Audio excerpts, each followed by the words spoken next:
Okay, back again to look at dynamic trimming. One more way that you can trim very quickly and efficiently. What we're going to do is trim in the dynamic mode, but we're going to use a different set of keys. We're going to use the right arrow and the left arrow. Remember where those are back down on your keyboard, the arrow left and the arrow right.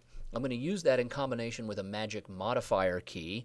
So I just want to trim out this little excess bit right here, the girl with the hooded sweatshirt. So what I'm going to do is jump into trim mode with T. Notice again it puts my split screen, my trim window with A side and the B side of the edit, A and B, just like I see it right here down in the timeline. I only want to ripple trim on the B side, right over here where the girl is, the girl with the hooded sweatshirt. So here's what I'm going to do is cycle through the trim options. Again, it's just the Control T. That gives me a ripple trim, but on the other side, it would trim just the first clip in the shot. I want it to jump over here, Control T one more time. There we are. Now I can do my ripple.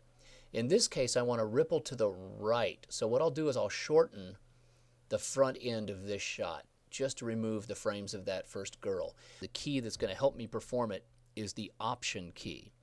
What I'm going to do is hold down the Option key while I tap the right arrow.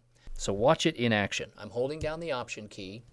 I'm in trim mode. 1, 2, 3, 4, 5, 6, 7. I think it's about 12 frames. 8. There's 9, 10, 11, 12. Let's go to 13 or 14. There we go. 15 frames, and we've got her all the way out. So I was just trimming through one frame at a time. So now I'm going to do the same old trim, but we're going to be able to look at it in a little bit better fashion right up here on our split screen monitor. So let's just adjust the screen. We will see this part of the shot getting trimmed out. So here we go. 1, 2, 3. See the number changing down here? We're trimming out those frames, or we're going 3 to the right, 4 frames to the right. We're shortening that B-side clip by trimming out those first few shots, or first few frames, 15 to be exact. So I just trimmed a half of a second from that clip, and the entire timeline is now a half second shorter because I did ripple on that. And that's a quick way to do it, just by using a few keys, the Option key plus the left or right arrow forward. Remember, when I trim right on this edge, I'm trimming away from the front.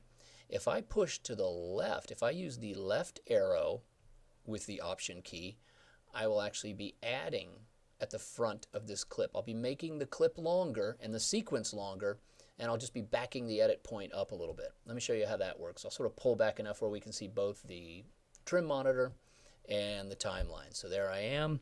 Option key, trim to the left, watch what happens. Now the girl's back. I could actually trim back that far. Now she's the first one coming in the door. There's the girl. Here come 2 or 3 more girls, and they're all in.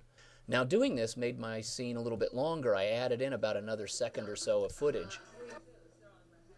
So you can use a lot of fast keyboard commands to get your trims done real quickly, and I hope you'll try that and practice that quite a lot.